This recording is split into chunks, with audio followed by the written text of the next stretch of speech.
Matthew 13:24. Another parable put he forth unto them, saying, the kingdom of heaven is likened unto a man which sowed good seed in his field. But while he slept, his enemy came and sowed tares among the wheat. That's right. And went his way. Hey, and that good seed, the field is the earth. And that good seed is Israel. Right? The Most High planted us as the praise of the earth. We're supposed to be his representative. But hey, the enemy, right? We sold to our enemies, Esau, Edom chiefly. But all of these 17 nations that come out of Adam. Psalms 83:3 said the nations are confederate against you. Right? Hey, and it said that also in 2nd Ezra.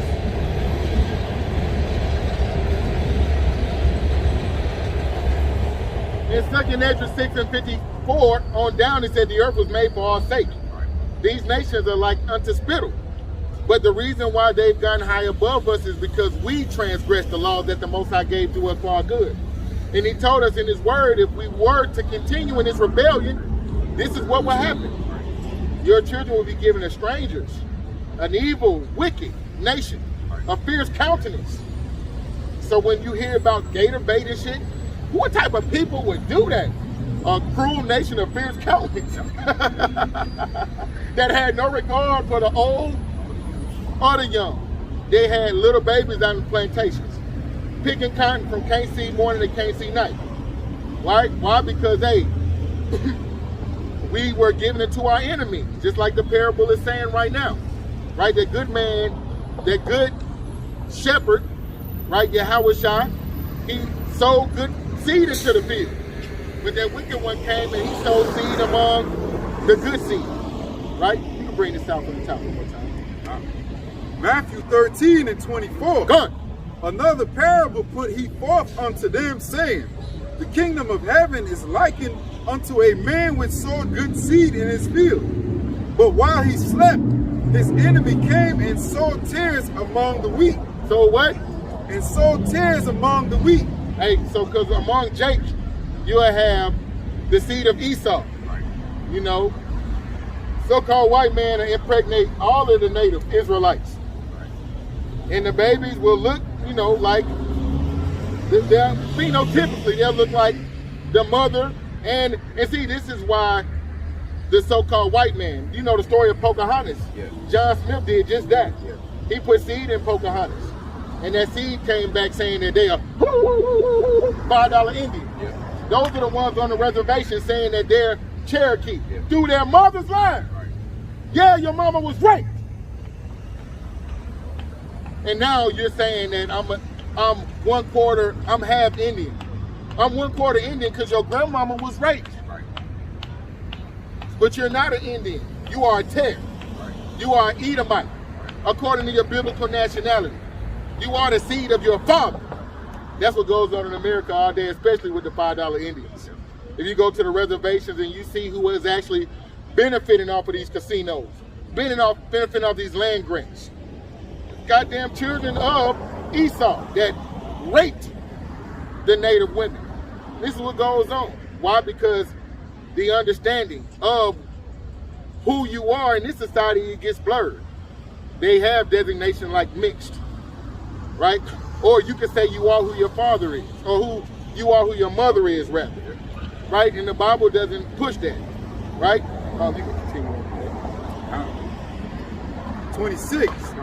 But when the blade was sprung up and brought forth fruit, then appeared the tares also. So the servants of the household came and said unto him, Sir, didst not thou sow good seed in thy field? From whence then have it tares? He said unto them, An enemy have done this. An enemy have done this. Right? He's put his seed among the righteous seed. Oh, he sowed tares among the wheat. Because a tare and the wheat looks identical. Right? You go ahead. He said unto them, An enemy have done this. The servant said unto him, Wilt thou then that we go and gather them up? But he said, Nay, lest while ye gather up the tares, ye root up also the wheat with them. Let both grow together. They said what? Let both grow together. Let what? Let both grow together until the harvest. Until the harvest. Hey, Amos 99, bring that out real quick. Hey, so in this present time, it's really above our strength, right? The flesh is an indicator. If you look like a white man, we're not saying you're the wicked, but that's just an indicator that you could be among the wicked. But we understand that it's truly a spiritual thing. If there's spirit, the spirit that bears witness with our spirit. The spirit, John 6:63, the word that I speak unto you, they are spirit and they are life. If they can get down with it, you know, hey, even though my grandmama's white, she got to go into slavery because that's the word. Hey, that's a hallmark and an indicator that you're not an Edomite. Because it said none of the wicked shall understand. We know who the wicked is in Malachi 1 and 3. The border of wickedness. So even if they can't fake it, it's no way that they can, you know, fool the spiritual discernment. And really at this time, right, we cannot even tell them that they're not an Israelite. Especially if they get the word, you know, they're bending the knee, right? But ultimately, the Most High is the one that's going to sift the wheat from among the tares. Just like it said, at the time of the end, hey, we can't do nothing about it because we can't distinguish spiritually who these are. It's above our strength. But it said at the time of the end, that reaper, he's going to come and separate the goats from the sheep, the wheat from the tares. Right? You can bring what you got. This is Amos 9 and 9. For lo, I will command, and I will sift the house of Israel among all nations, like corn is sifted in a sieve, yet shall not the least grain fall upon the earth. Hey, and that's the Most High gathering us up from amongst the nations where we've been scattered, right? He's going to sift us from among the nations where we've been scattered. And shall nowadays going to be, like he said, he'll leave 99 sheep to go find that one. Everyone that is predestined to be saved from the nations where they're scattered is going to be a full recovery. Like Esau, when he in the military, Saving Private Ryan, he's going to go get him. Right? So we can jump right back to Ecclesiastes, the 9th chapter. Ecclesiastes 3:9. Because it said the blessing of the father, you know, is the foundation of the house. A man that fears the Lord, that is bold enough to put that woman in order, that is sound and balanced enough to give leadership to that household. That's how that house is established. By God-fearing men, right? It said the blessings of the child establish the household as well. And when you go into that word child, is the word bun, sons, right? So even when you're dealing with children, right? When you're dealing with scriptures, it gives a lot of preference to the male. Just like when Jake was walking up before he got straight demonic on me, he was speaking about in ancient Egypt, King Herod, how during the time of Moses, right? What did he do? He wanted to kill the firstborn sons with the birthing stools, right? So ethnic cleansing has always been, our men have been targeted, right? Our women are targeted. Why? Because the woman doesn't bear the seed.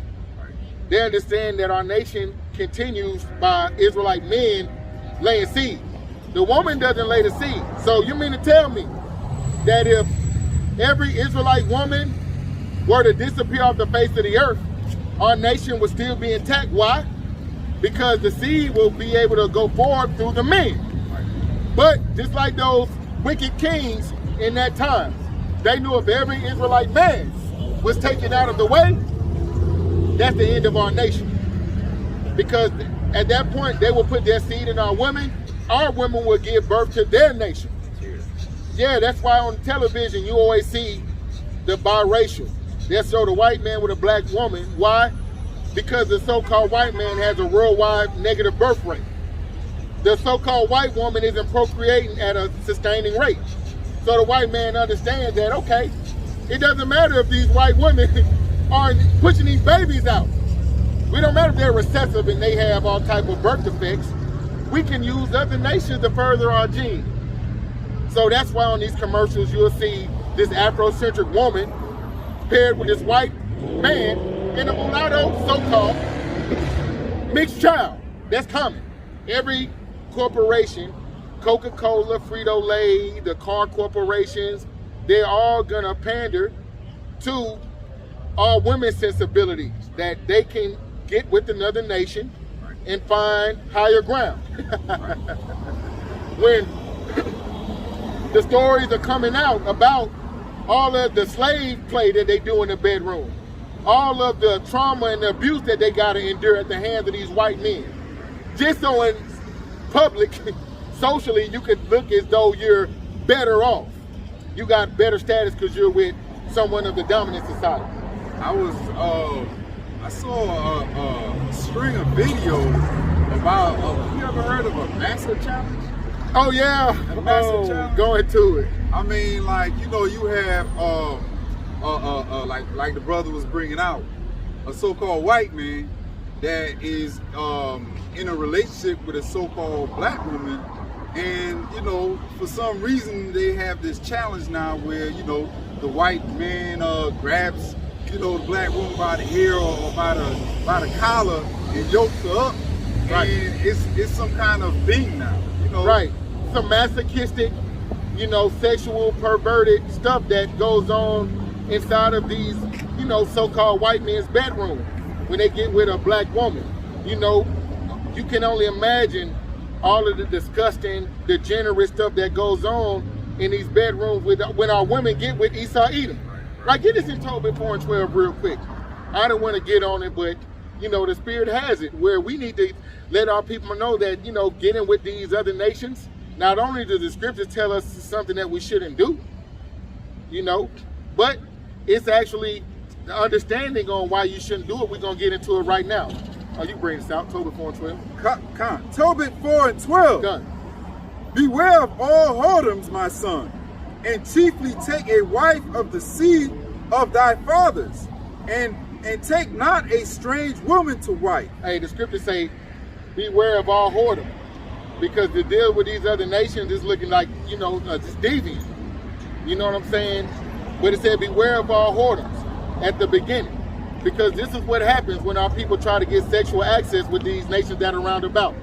Going all the way back to the time of integration, civil rights. This is what our people really wanted, just sexual access with white men. The white guy, he was smart enough to know that segregation was about preserving their blood, keeping you niggas away from our women, because y'all can really have sex with our women and it ain't gonna be no more white people. There'll be a bunch of beige folks.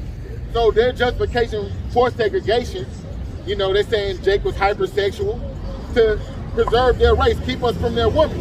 But the Bible says the same thing, right? Start from the top one more time. Tobit 4 and 12. Beware of all whoredoms, my son, and take not a strange woman to wife, which is not of thy father's tribe. Hey, which is not of thy father's tribe, right? An Israelite of your tribe. Go ahead. For we are the children of the prophets, knowing Abraham, Isaac, and Jacob. Remember, my son, that our fathers from the beginning, even that they all married wives of their own kindred. Hey, Abraham, Isaac, and Jacob, they all had Israelite women, right? They had women of their kindred.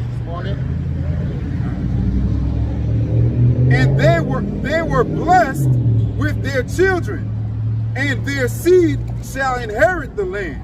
Hey, so it's about that inheritance. This is why you marry within your nation. So your inheritance doesn't go to another person. Here now there in your land, right? Get this in Nehemiah 13 and 25, right? Because this is what happens. For example, Sidney Poitier, right? Sidney Poitier, you know, he just recently died. And he had daughters, and his daughters had Edomite men. So all of the wealth that he's generated, he's from the Bahamas, might I add, but all the wealth that all the wealth that he generated during his lifetime, right? His daughters married white men, so now they're gonna be giving that to their children. Now, Sidney Poitier's daughters, which is Jake's, married white men. The white men have children with them, and now the children take Sidney Poitier's inheritance. Not only did Sidney Poitier's children look nothing like him, his grandchildren look nothing like him. Look at Joe Jackson, Michael Jackson's father. a big wide-nosed nigga from Gary, Indiana.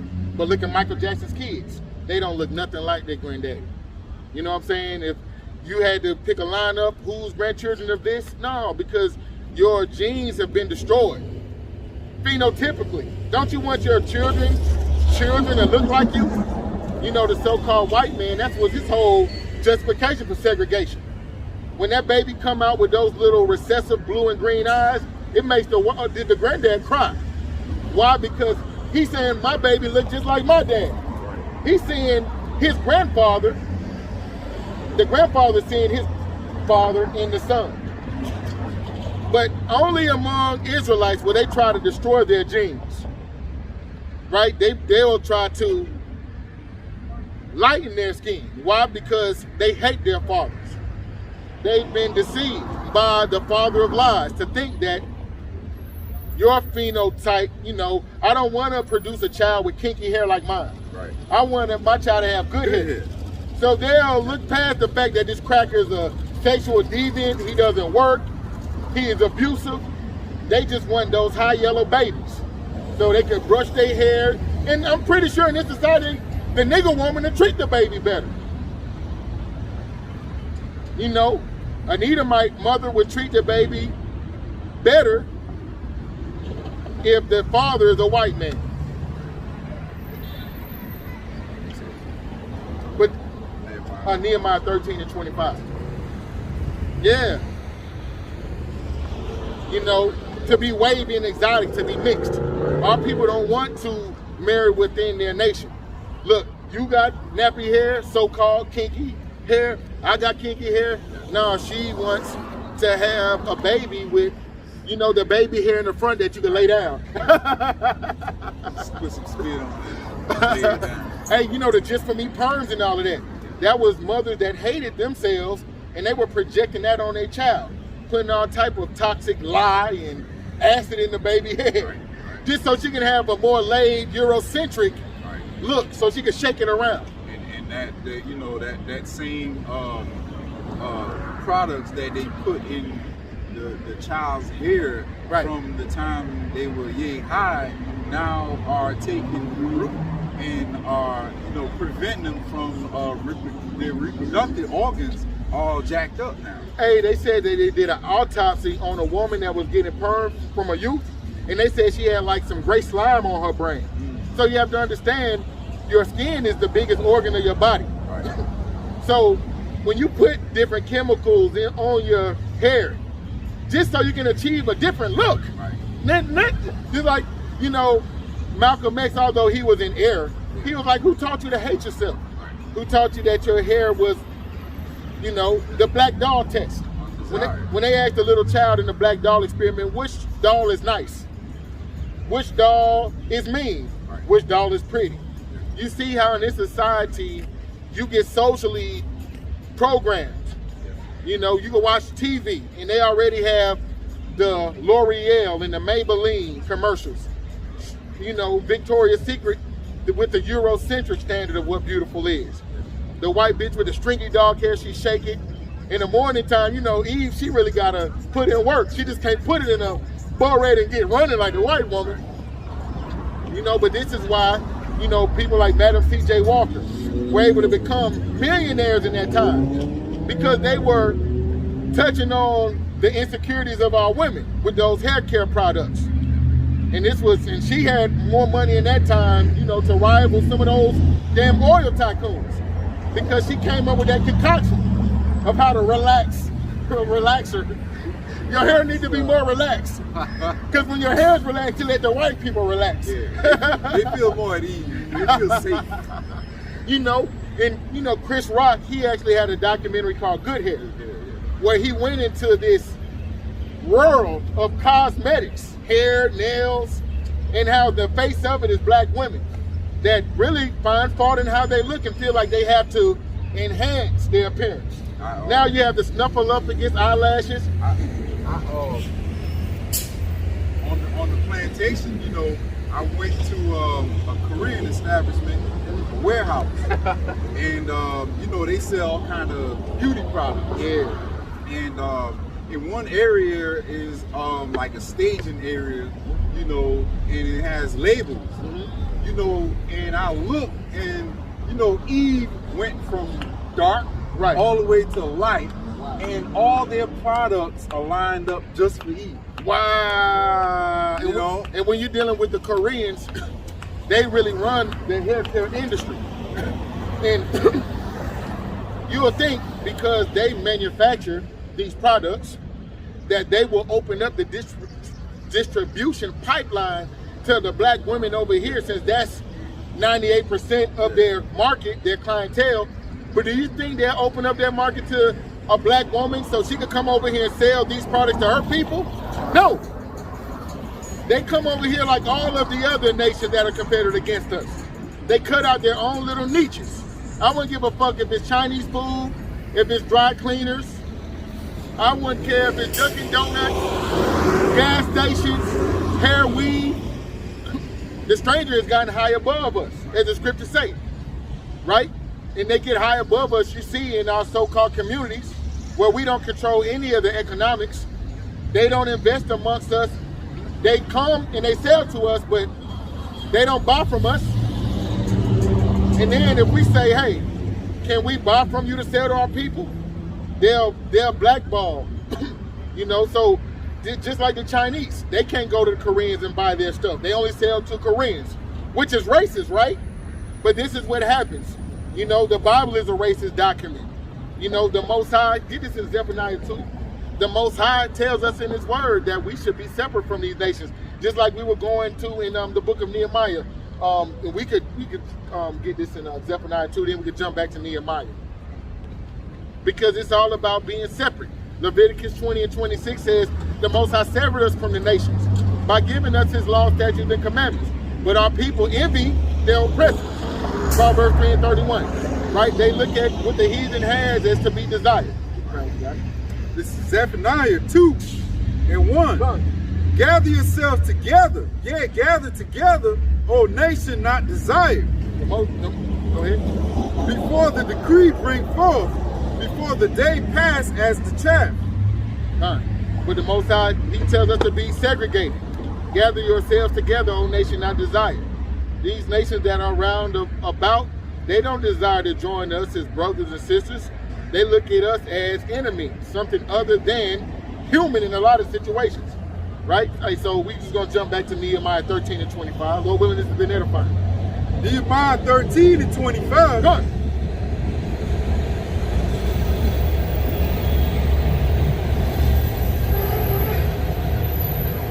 Nehemiah 13 and 25. And I contended with them, and cursed them, and smote certain of them, and plucked off their hair, and made them swear by God, saying, Ye shall not give your daughters unto their sons, nor take their daughters unto your sons, for yourselves. So Nehemiah got physical with them because they were getting into whoredom.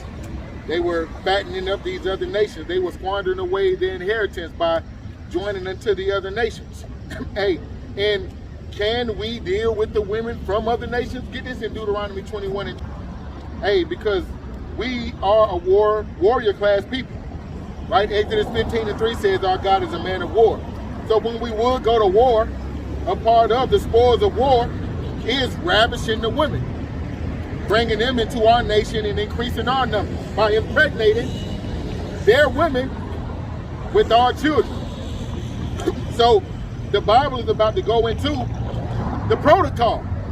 You know, when we were going into warfare, different campaigns, and we would smite the men of certain nations, we would take their women. We would go through certain purification rituals, and then we would do what?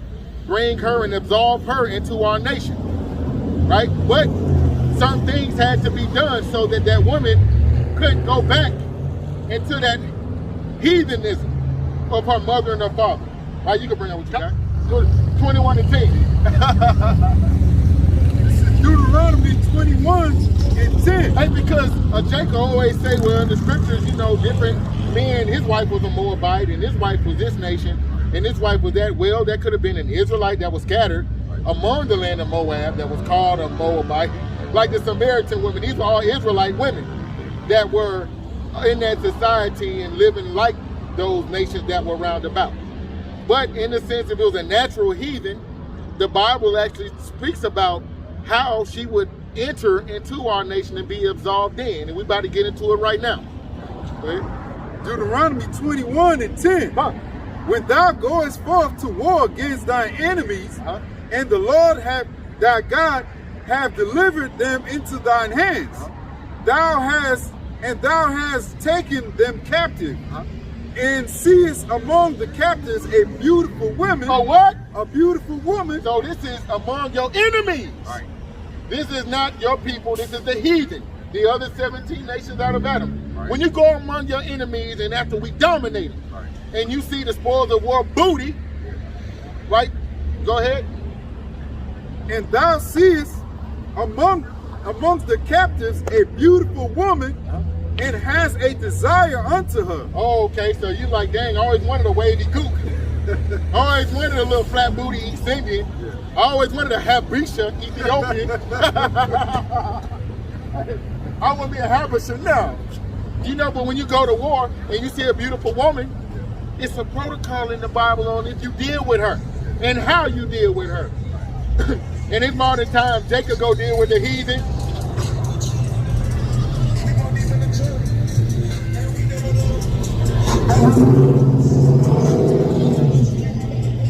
Here it is in this society. If Jake get with a woman, her daddy reject her, she get rejected from her inheritance. I mean, you get totally banished. You get reduced, right? But the scriptures will tell you when you deal with these heathens, this is some protocol. Go ahead. And thou seest among the captives a beautiful woman, and has a desire unto her, that thou wouldest have her to wife, to thy wife. Then thou wilt bring her home to thine house. Hey, bring her to your land, away from her house. Go ahead. And she shall shave her head. She's gonna shave her head because she's in mourning. You already just killed off her mama. You killed off her daddy. You killed off her brothers. Right? So she's in a time of mourning. She probably had a husband.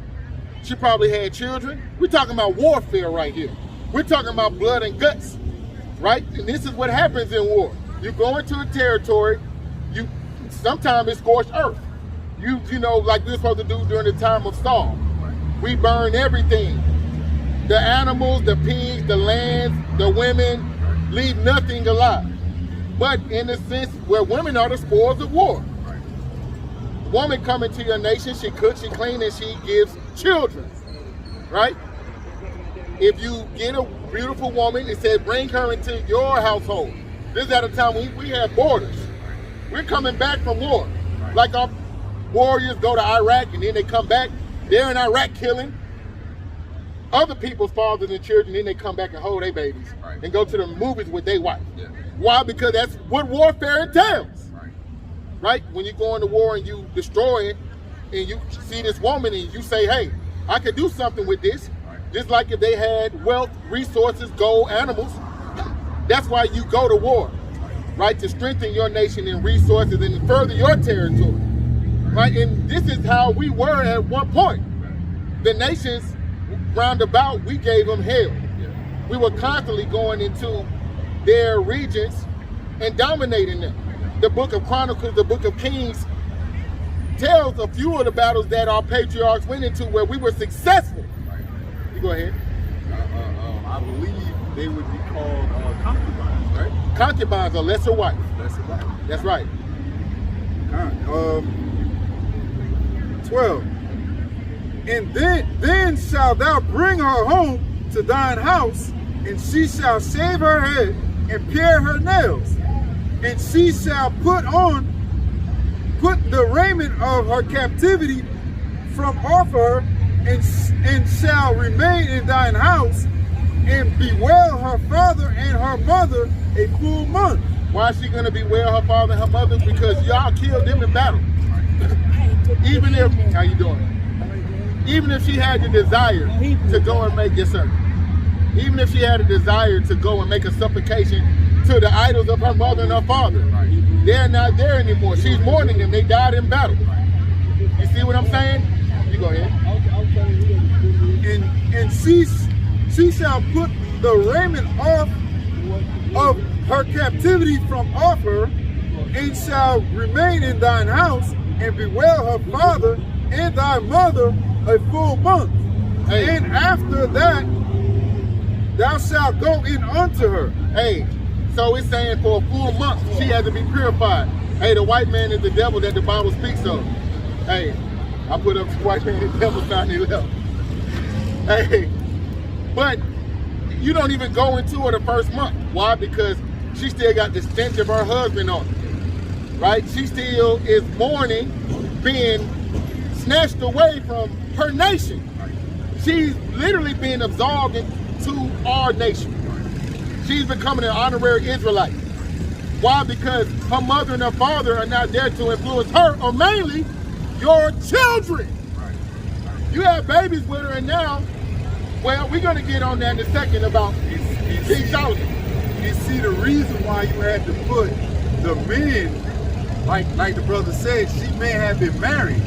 As long as that man is alive, the Lord will prevent you from marrying her. Right. So you had to take the life of her man in order to marry her. Because only when she becomes a widow is she available. And not only that, these are enemies to our nation, enemies to our God. Right. That's why I said when you go into a land and you see your enemies, right, it has that there. So the Most High, we're his physical counterpart. So he's going to execute judgment through us, right? He won't do nothing on this earth. He has spirits designated, and he has a chosen nation that he uses to do what? He said, I dwell within the midst of Israel in Joel 2:27. So whenever we went to war, it was a nation that Most High hate their idols. So we went through, destroyed their idols, and we put them up under the hedge of Yahweh Bashim Yahushua. The same thing is going to happen. Right? It said, and I send out many fishers, and then I send out many hunters. It says, every knee shall bow and every tongue shall confess. Them that I not reign over them, bring them hither. Say them before me. So it's the same thing that's going to happen to our enemies. The women of these nations, they're going to be servants unto us. Handmaidens and concubines. Why? Because, hey, our God is a man of war. We them same warrior class people. And our people have been so far removed from having these conversations of rulership and war because it gets bloody. Going into a territory of nations that hate your God, we got to handle them. No, that's not for women. And this is not conversation for slaves. This is ruling class mentality. Talking about conquering nations, putting them in servitude. No, this is not that Martin Luther King talk. This is what the Bible entails. Lamentation, mourning, and woe for these nations round about, for oppressing the Lord's people. Right? You could continue on Deuteronomy 20. You start with 12. Done. Deuteronomy 21:12. Okay. Then shalt thou bring her home to thine house, and she shall shave her head and pare her nails. And she shall put the raiment of her captivity from off her, and shall remain in thine house, and bewail her father and her mother a full month. So even when we're dealing with the spoils of war, these women of another nation that hated us, we're not just running into the woman. We just ain't bringing her in. We're dealing with her decently and in order. She had to go through a purification ritual. She got to stay with me for a month. All that hair got to go. The fingernails got to go. She got to go through mourning. Why? Because she'll never see him again. And now you're going to be up under the hedge of me and my God, my nation and my power. That's how we dealt with the nations round about when we went into them. That grandmama and that granddaddy weren't around to oppose your righteous authority over your woman. Here in this society, Jake get with a white woman, her uncles, brothers, nobody want to deal with Jake or her. She pretty much the same thing. She gets rejected without any inheritance, any benefits. Right? You go ahead.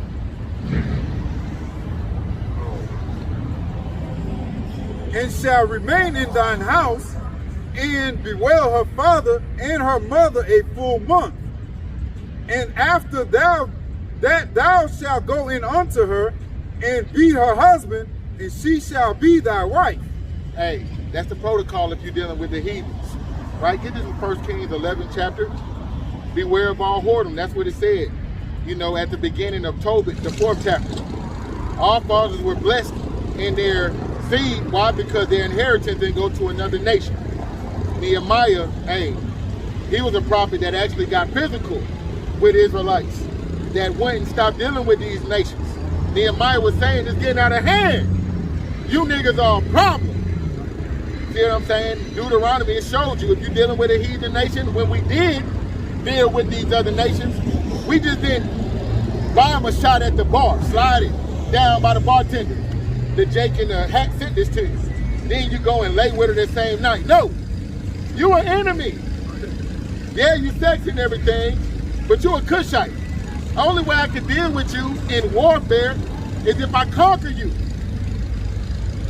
My children ain't gonna be going making supplications, and they're not gonna be making sacrifices to Buddha. Why? Because your mother and your father keep inviting y'all over every goddamn Chinese New Year. No, mom and daddy, you already mourn for them. And the remembrance of them is you dealt with that during that month of, you know, being prostrate and mourning. See what I'm saying? So 1 Kings, the 11th chapter, we're about to continue on the theme of why we should just deal with your nation. As far as, you know, looking at the other nations to be desired, wanting to procreate with them, the Bible tells you beware of all whoredom, right? It's just going to bring your child into more confusion, you know, because nobody is more confused in this society, America, than that mixed child. At the lunch table, they can't sit with the black folk, the white folk. They just want to be cool with everybody. You know, identity crisis. You can bring it up with that. This is 1 Kings 11:1. But King Solomon loved many strange women, together with the daughter of Pharaoh, women of the Moabites, Ammonites, that's the Japanese, Edomites, goddamn crackers, white folks, Zidonians, some funky ass Hamites, and the Hittites. And the Hittites, more Hamites. King Solomon loved them heathen women, right? It's chronicled that he had 300 wives and 700 concubines, or it's 1,000 women. I know that, you know. So King Solomon, he loved women just like his father David.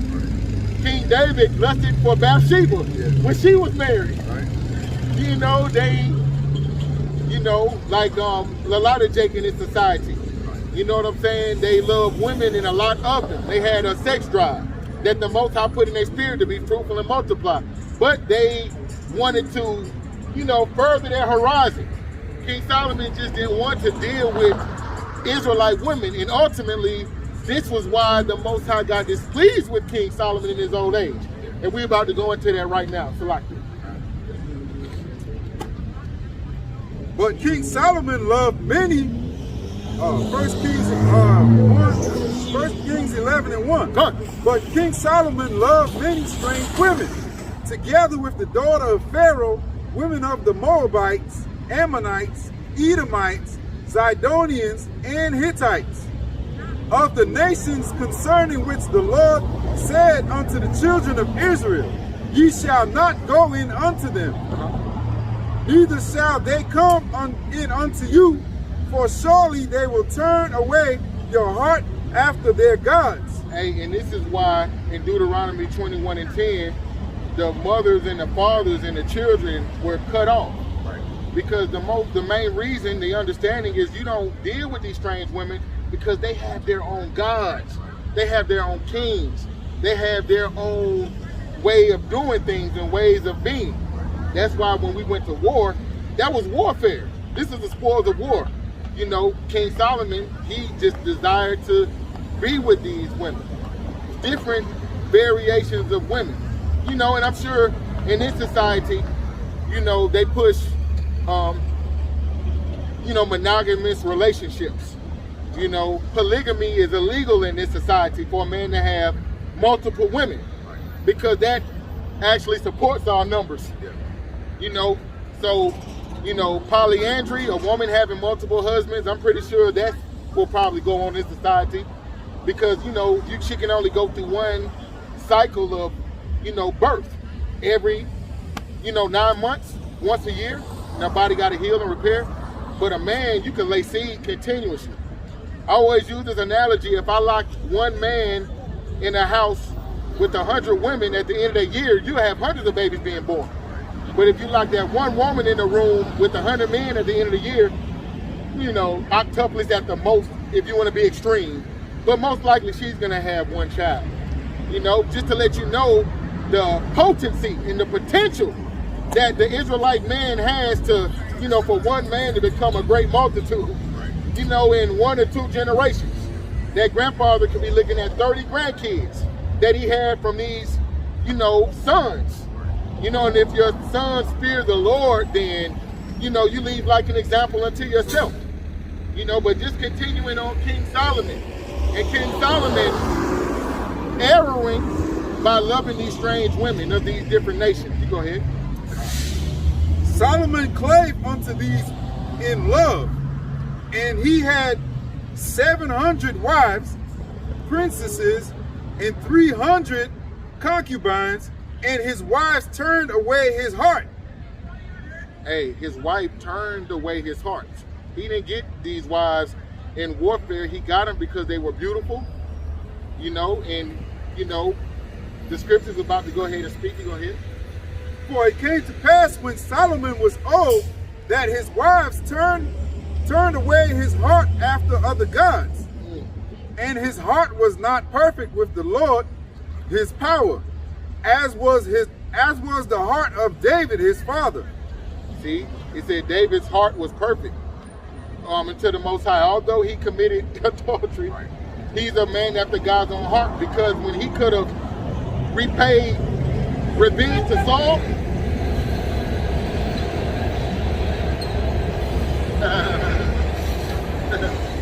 hey, David gained popularity among the Israelite community because he was valiant in battle. And that's the only reason why King Saul actually hated David without a cause, because he was more popular among the people. But during the time of King David, why his heart was perfect, right, is because when King Saul vowed that he nor his men would sleep until David was dead. King David had to drool and play mad to escape death, so on and so forth. But when he was in a cave and he had a chance to cut King Saul down, he just showed him mercy. So mercy is very important to our power. We all need mercy. But in spite of David, committing adultery with a married woman, Bathsheba's husband, it said that he's still a man after God's own heart. See what I'm saying? Just like Moses, he was a murderer. But these men, when he murdered those Egyptians, he did that because he loved his Israelite brothers that much. He didn't have nothing to do with it. But when his people were being afflicted, Moses felt it. Moses had a silver spoon in his mouth. He didn't even have to go down and deal with problems of everyday Israelites when we were in our Egyptian bondage. But Moses, being raised in the Pharaoh his whole life, in the house of Pharaoh his whole life, when he saw his brothers being afflicted, modern day police brutality, right? Because he dealt with police brutality the first day in Exodus 3, and black on black violence the second day. The same dynamics in this society. But a lot of men in this society that actually have wealth and a level of prestige and status, they're not going to lose it all just because their people are being afflicted and subjugated and oppressed. But this is why God used Moses to actually bring us into the wilderness. Moses didn't come into the promised land, but he was a man after God's own heart nonetheless. Just like Solomon, son of King David. His heart wasn't perfect towards the Most High because in old age, he started wanting to satisfy his women. When he would make his sacrifices to Yahweh B'Ashem Yahushua, he would allow his women to make sacrifices to Buddha, Krishna, and Allah. Right? So this is one of the main reasons why we don't deal with the other nations, because your children are going to learn the ways of the heathen that are round about. Right? Hey, let's jump back into Sirach, the 3rd chapter and the 9th verse, and we'll just work our way on down to the 16th verse. How y'all doing, brothers? just letting our people know that, hey, the blessing of the fathers established the household. You know, and most of these households that are led by women, they're giving birth to your drill rappers, your thoughts, you know what I'm saying, your scammers, your hustlers, your sexual deviants. All right, you go ahead. Sirach chapter 3, verse 10. You start with 9. 9. For the blessing of the father establisheth the houses of the children, but the curse of the mother rooteth out foundations. Glory not in the dishonor of thy father, for thy father's dishonor is no glory unto thee. Hey, and people in this society, they'll sit and talk all type of trash about their daddy. When he died, all he left me was alone. You know, niggas, and I mean, in this society, you don't understand. You talking bad about your daddy. I remember when I was younger, that's what would happen. I would have cousins that'd come over. And, you know, when we talk about one another, they treat us more poor. Here it is, you dogging your dad out, and now, you know, your family is treating you less than worthy because you dogging out your family. That's not an honor to you. You are who your father is. You know, I've actually, in this society, a so-called stepson, you know, I don't know what the biblical equation of a stepfather is, but even with my stepson, I said, if your mama and your auntie and your grandma dogging your daddy out, just don't your ass be in there with them goddamn women. Call yourself putting your 2 cents in on your daddy. Because when you grow up, you're going to find out that, hey, your daddy probably weren't even the one that was wrong in the situation. You'll find out that you probably need to give your daddy mercy. You probably going to fuck up more than your dad do. But don't piss on your feet by dogging out your daddy and thinking that's making you look good. You look bad with him. Right, bring this out from the top one more time. How you doing, brother? Sirach 3 and 9. For the blessing of the father establisheth the houses of the children, but the curse of the mother rooteth out foundation. Go ahead.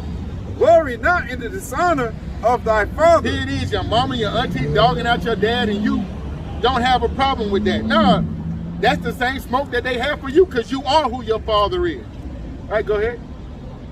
For thy father's dishonor is no glory unto thee. For the glory of a man is from the honor of his father. Woo, it said the glory of a man is for the honor of his father. You hide your father's shame. If your father is a prisoner of war and he hasn't been able to be in your life the way that you would want him to be, understanding that we're under the curses of the Israelites and your father needs mercy. You know, the Most High put you in a position to do what? Forgive your father. Father, I understand. I know you haven't been here for me. Your father's at war, just like you at war. Don't take any glory in the dishonor of your father today. What's going on? They coming to mama with flowers. I was the mama and the daddy. Yeah. You know, she probably told your daddy, we don't need you, before she left and put him on papers. Rooted out the foundation. You go ahead. Yeah. For the glory of a man is from the honor of his father, and a mother in dishonor is a reproach to the children. Is a reproach to the children. In this society, you know, just like Tupac said, even as a crack fiend, she, you know, you can just imagine when she was on that substance, being a prisoner of war, that, you know, had to suppress all of the trauma with checking out temporarily. You can just imagine how Tupac might have felt as a small child, seeing your mama run the streets, get in the strange cars, get out of strange cars. You at school and your classmates could tell you how your mama feel. Oh, bring this last precept out. Sirach 3 and 11. For the glory of a man is from the honor of his father, and a mother is dishonor. In dishonor is a reproach to the children. My son, help thy father in his age, and grieve him not as long as he liveth. Hey, because it's the saying, once a man, twice a child. You're born with a diaper, you grow to become a man, and Lord willing, you're going to get in the age where you might need that diaper again. Right? Once a man, twice a child. So the same way when your father gets old, you know, just like Isaac and Jacob and Esau, you know, you have to take care of your father. The circle of life, as they call it. Go ahead. My son, help thy father in his age, and grieve him not as long as he liveth. Go ahead. And if his understanding fail, have patience with him, and despise him not when thou art in thy full strength. Now your father weak and you strong. And now you're going to mistreat him because he mistreated you when you were young. Now, you were supposed to still do what's required as an Israelite by honoring your father. Right? Just because he might catch dementia and start losing his mind, the Bible says be patient with him. Who's going to be there to tell their children to change his diaper? Who's going to be there to cut the grass, take him to the doctor appointments, handle his affairs? Right? Be patient, which means to suffer. The same way when we were young, you know, a lot of us grieved our parents. You know, these wicked niggas' parents got to put up the house for bond. Here it is, she at work, and her work mates, they know that your child out robbing and being a nigga. Your child out in the street misrepresenting you and your husband in the nation. Right? You go ahead. And to the brother's point, you know, when you were little, they changed your diapers, they provided for you. You know, your father went out and worked and did what he had to do to raise you up. You know, that same level of you know, care that you expected from your father, now that you're in your full strength and he's not, you're supposed to lend that same measure to him. Right, because hey, you're gonna be in the same predicament if it be the Lord's will that you get to that point. Yeah. And the scriptures say, if you honor your mother and your father, you'll have long days. Okay? So while you're in your full strength, if you are to have long days till you get old and decrepit, and you know your son got to change your pamper and so forth and so on. That's right. That means you got to honor your father and your mother. Look, go get your prescription. That's right. You go ahead. Come. Sirach 3:13. And if his understanding fail, have patience with him, and despise him not when thou art in thy full strength. For the relieving of thy father shall not be forgotten. Hey, the Most High is recording everything. You just do what's right. And the Most High said, give us this day our daily bread. That's what the Most High continue to do. Make your way straight. Direct your path. Go ahead. For the relieving of thy father shall not be forgotten, and instead of sins, it shall be added to build thee up. Hey, rather than sin, it's going to cover a multitude of sins. Right? It's blotting out. Charity.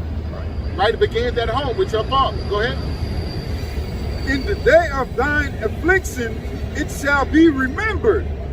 Thy sins also shall melt away as the ice in the fair warm weather. Because you did what the hell you were supposed to do, which is honor your father, right, from conception to the point that you cognizant that it is your father, up until your father, you become the father. Right. Once a man, twice a child. Once your father gets old and you become full in strength, you supposed to deal with him delicately. Deal with your mother delicately. You just don't write him off and refer to him as that nigga. You didn't do nothing for me. You weren't there for us, Daddy. You abandoned my mom and us. We boys, you know. You go ahead. 15. Hey, this is heavy. In the day of thine affliction, it shall be remembered. Thy sins also shall melt away as the ice in the fair warm weather. Woo! Hey, charity covers a multitude of sins. Charity begins at home. Go ahead. He that forsaketh his father is as a blasphemer. Woo! And he that angereth his mother is cursed unto God. Hey, just like he that don't want to take care of your family, you just want to scat pack. You just want to up and abandon your family and move elsewhere. The Bible says you're less than an infidel. That's a part of the faith, taking care of your family. You're denying the faith if you don't take care of what's important. Charity begins at home. But it's saying right here, you're being equated to a blasphemer. which means it's like you cursing the scriptures, right? Bring this out from the top. God. Sirach 3:16. He that forsaketh his father is as a blasphemer, and he that angereth his mother is cursed of God. Cursed of God. So, honoring your mother and your father, you know, that's the understanding on how you honor them. Going into a deeper understanding. Because honoring your mother and your father, that's like a blanket precept. Right. But taking care of your parents, being patient with your parents, you know, not glorying in the dishonor of your parents. That's how you honor them as well. You know, you can't look at yourself separate from your father, right? Who's a prisoner of war, a captive slave. So we got to be able to look at our fathers and be patient and merciful with them, and understand that a major aspect of our customs and our folk ways and the principles that we live by is taking care of our parents. We don't let them get old and put them on a cruise around the world till they die. You don't just put them in a nursing home like Kill Bill, where they could just, you know, not turn them over, bed sores. That's what the Edomites do. Here it is, their whole life, they gave y'all the best schools, the best education, the best neighborhoods. And when those white people grow up, they put their parents in Shady Acres retirement home. The children don't go about them, they don't go check on them. And I mean, they languish. They wither away in the hands of the state or somebody that they can pay to come and change their diaper. You know, ain't nobody gonna wipe that ass like your daughter or your son will. You know, them folks that they are hired to, you know, hospice workers and take care of them, you should see how poor the treatment is. You know what I mean? They raping some of the old ladies up in there, going into their bank account, stealing money from them, you know, rewriting the deed for the house in the name of, you know, someone that works in the nursing home when they die. You're just being made a prey. You wouldn't even think that they had children that they didn't even spank, didn't even discipline them, gave them the best. Right? But the Israelites, you know what I'm saying, from what I see, you know, the love of the mother, that's something that's common in this society, where the men have been reduced, you know, and get this in Jeremiah 31:22. And hey, that's all by design. The Most High told us in his word that, hey, if we didn't hearken to his word, that, hey, we wouldn't be able to be given the respect of respectable men, men of honor, men of understanding. No, now they look at us like, man, what are y'all niggas good for? Other than making babies and leaving them. You know what I'm saying? So in this society, just like if Yahweh Shah was here, they would look at Yahweh Shah the same way. Because Yahweh Shah, hey, he's a heavily melanated man of Israel. So if he was walking among the earth, he wouldn't be getting respect as well. Right? You could, was it Jeremiah 31:22? You could bring it out when you got it. Jeremiah 31:22. Go on. How long wilt thou go about, O backsliding daughter? For the Lord hath created a new thing in the earth. Hey, the Lord created a new thing in the earth. Go ahead. A woman shall compass a man. Thus, a woman shall compass a man. Yeah. Right? When you look at the amount of college graduates, the amount of first-time homeowners, the heads of household, the amount of Israelites that are actually in business and starting their own small businesses and in commerce. It's the women. You know, our men have been hid away in prison houses for the most part. The men have been taken out of the household through, get Micah 7:10. The men have been taken out of the household through social programs like welfare, where a woman can't get certain benefits if the man is there. You know, the LGBT movement, a lot of men have totally forsaken the fight. A lot of take like, if I can't beat him, I'm gonna join him. So they join LGBTQ+. You see what I'm saying? And they say, I don't wanna make my role of raising a strong household. I don't want to learn and have to teach the woman. No, I just want to be in this society and lead this deviant lifestyle. I don't even want to have children. Right? This is the sentiments of a lot of these men. Right? I was talking to a Jake this past week, at the plantation, and he starts off saying, my son, he gets teased at school, he's a little soft, and he goes on to say, yeah, he hangs around his mom a lot, and everything, every time, I try to toughen him up and give him some, manly, mannerisms, he goes and says, I'm gonna tell mama. Yeah. Everything about, what I tell him, he said, I'm gonna go tell mama. And I said, well, you need to look, why he says that, Right. Because when you're dealing with certain things like warfare, teaching your child the Bible, just like when we come out, we don't bring our little babies because they're not at a level of understanding where they can understand certain principles. Like, for example, when a boy goes through puberty, that's when he becomes a man, because now he can give birth. You're a man because you can make a child. That's when you need to learn certain things about governing society, women, warfare. But unfortunately, in this society, you have to have these conversations prematurely. Right. Like I was telling Jake when he came up, the Proud Family, they just reboot a whole nother series. Yeah. And at the beginning of the series, they are automatically injecting a lot of LGBTQ themes. Yeah. So, since I wasn't able to watch this before my child was exposed to it, I have to double back and I have to tell him what the correct way is. My son's 6 years old, but I might have to start bringing his ass to the highways and byways now, because Esau Edom is giving them these evil lessons behind the scenes, unbeknownst to the parents.